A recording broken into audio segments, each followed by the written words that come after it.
Hello guys, welcome to the channel. ఈరోజు మన VLSI ప్లేలిస్ట్లో మనం చేయబోయే topic stuck at faults. So అసలు ఈ స్టక్ ఎట్ ఫాల్స్ అనేవి ఏంటివి అంటే, మన ఉన్న చిప్ మనం డిజైన్ చేసిన చిప్ ఉంటుంది కదా, ఆ చిప్ ఎక్కడైనా డిఫెక్ట్ ఉందా, ఆ చిప్కి ఎక్కడైనా డిఫెక్ట్ ఉందా అని చెక్ చేసే ప్రాసెస్ అన్నమాట ఈ stuck at fault. So defect అంటే ఏ టైప్ ఆఫ్ డిఫెక్ట్?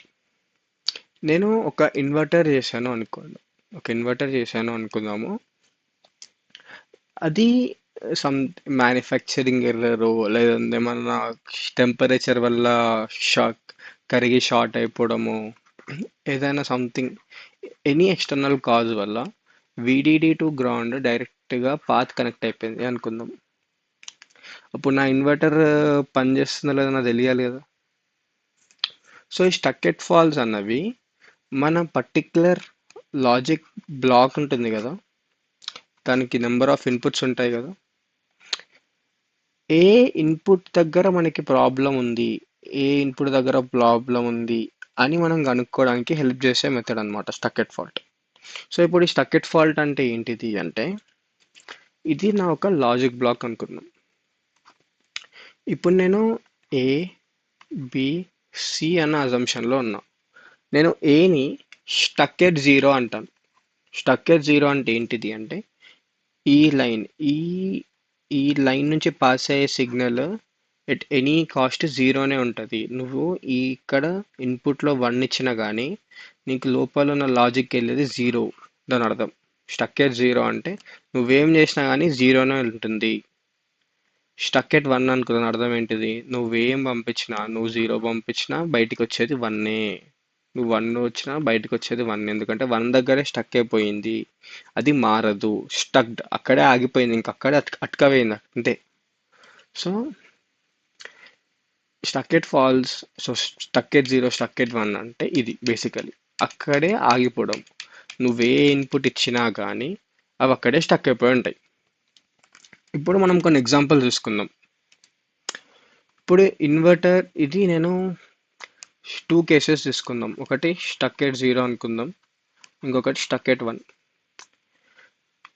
జనరల్గా మనకు ట్రూత్ టేబుల్ ఏం రావాలి? జీరో ఇస్తే వన్ రావాలి, వన్ ఇస్తే జీరో రావాలి. ఇది మన ట్రూత్ టేబుల్. ఇప్పుడు I'm assuming this is stuck at one. వాడు మనకి క్వశ్చన్లో ఇస్తాడు, ఈ particular node stuck at zero అయ్యింది అన్న అజంప్షన్లో మనం ఉంటే ఏ టెస్ట్ వెక్టార్స్ వాడాలి అని చూస్తాం. టెస్ట్ వెక్టార్స్ అంటే ఏంటిది అంటే, మనము మన చిప్ డిఫెక్టెడా కాదా అని కొన్ని కాంబినేషన్స్ ట్రై చేస్తాం అన్నమాట. మీకు ఒక ఎగ్జాంపుల్ తీసుకొని చెప్తాను. ఇప్పుడు స్టక్ ఎట్ జీరో అని నేను అజ్యూమ్ చేసుకుంటున్నా దీన్ని. ఇప్పుడు నేను ఇక్కడ జీరో పంపిస్తా, నాకు వచ్చే అవుట్పుట్ వన్. నేను ఇప్పుడు వన్ పంపిస్తా, నాకు వచ్చే అవుట్పుట్ వన్. ఎందుకు? ఈ లైన్ అన్నది ఇక్కడ నుంచి పాస్ అయ్యే సిగ్నల్ జీరో అంతే. నువ్వు ఇక్కడ ఇన్పుట్లో జీరో ఇచ్చినా వన్ ఇచ్చినా నీకు వచ్చి ఇక్కడ ఈ లాజిక్లో పాస్ అయ్యేది జీరో, ఇన్వర్ట్ అయ్యి వచ్చేది వన్. సో ఇక్కడ నాకు అర్థమవుతుంది ఏంటిది అంటే, నేను స్టక్ ఎట్ జీరో అనే అజంప్షన్లో ఉన్నా. నాకు జీరో అనే ఇన్పుట్ ఎటువంటి హెల్ప్ చేయట్లేదు కదా, నాకు జీరో అన్న ఇన్పుట్తోని ఎటువంటి హెల్ప్ అవ్వట్లేదు.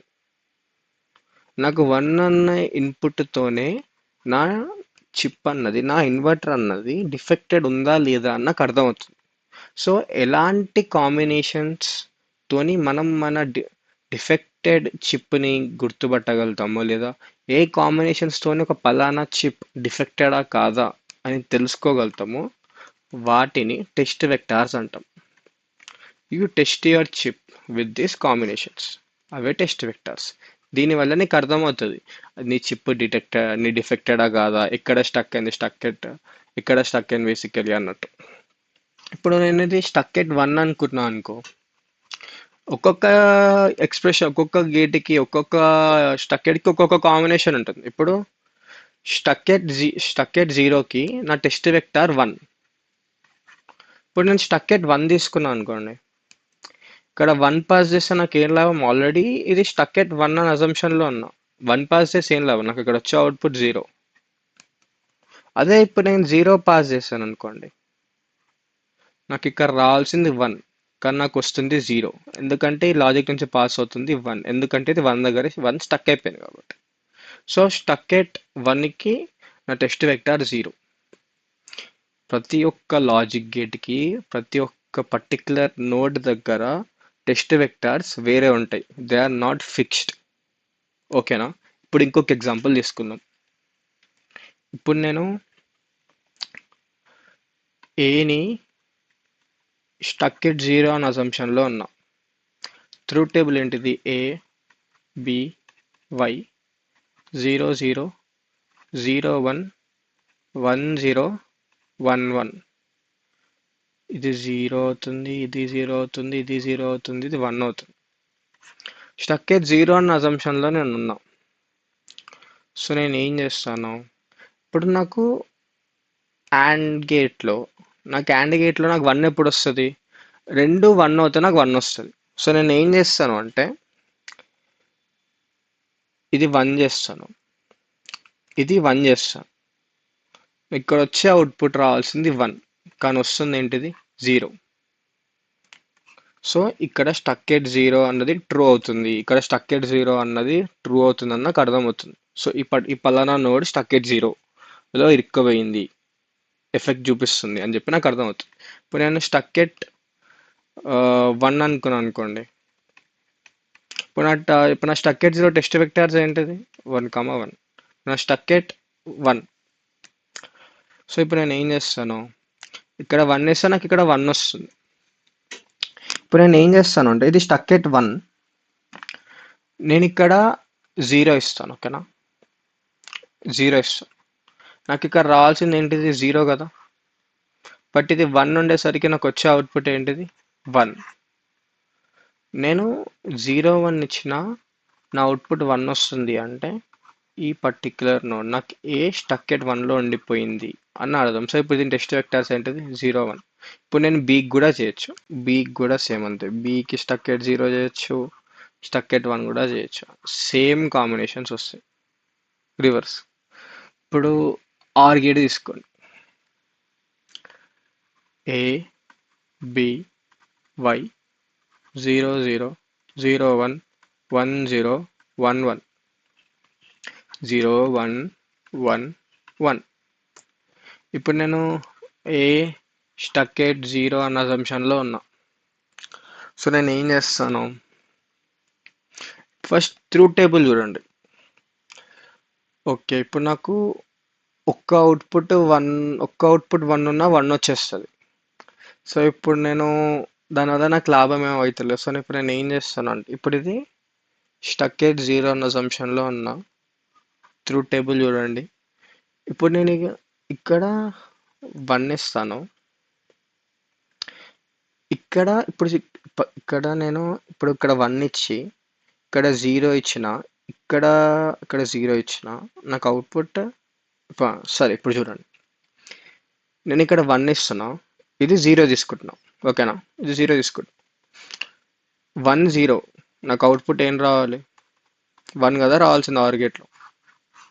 సో ఇప్పుడు నేను ఏం చేస్తాను అంటే 1 0 ఇచ్చినప్పుడు నాకు ఇక్కడ అవుట్పుట్ రావాల్సి ఎక్స్పెక్టెడ్ అవుట్పుట్ 1, నాకు వస్తుంది 0. సో ఐఎమ్ రియలైజింగ్ దట్ ఈ పర్టిక్యులర్ నోడ్ అన్నది స్టక్ ఎట్ 0లో ఉండిపోయింది. అదే ఇప్పుడు స్టక్ ఎట్ 1 అనుకోండి, నేను ఏం చేస్తాను, ఇది నేను 1 ఇచ్చిన 0 ఇచ్చిన అవుట్పుట్ 1 అయిపోతుంది, 1 వస్తుంది. సో నేను ఏం చేస్తాను అంటే అవుట్పుట్ ఇది 0 ఇస్తాను, ఇది 0 ఇస్తాను. సో నాకు ఇక్కడ రావాల్సిన అవుట్పుట్ ఏంటిది? 0.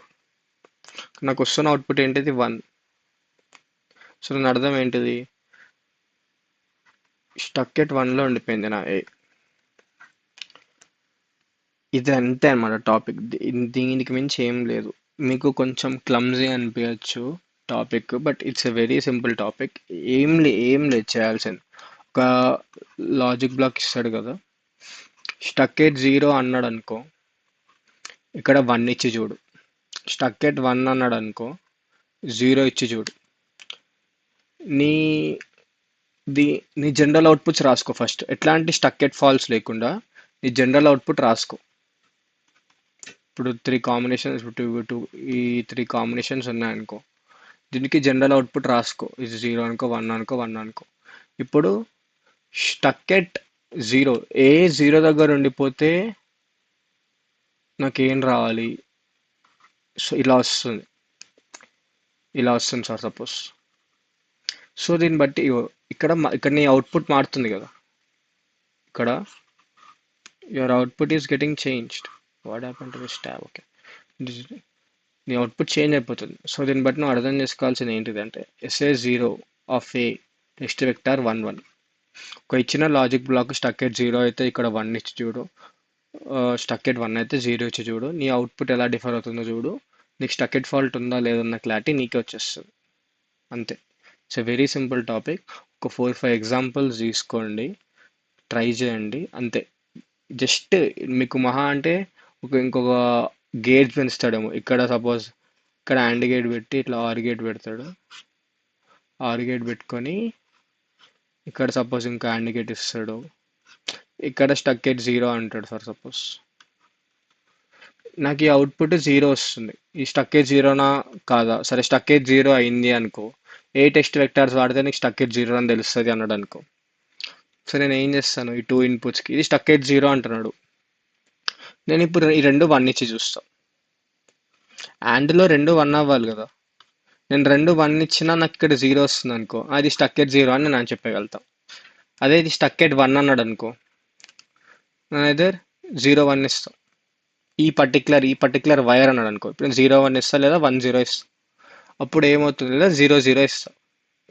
మన మనం చూసే లొకేషన్ బట్టి మన టెస్ట్ వెక్టర్స్ మారుతున్నాయి. ఇప్పుడు ఇక్కడ ఇది స్టక్ ఎట్ 1 అన్నాడు అనుకోండి, నాకు ఇప్పుడు 3 టెస్ట్ వెక్టర్స్ వస్తున్నాయి. 0 0 వస్తున్నాయి, 0 1 వస్తుంది, 1 0 వస్తుంది.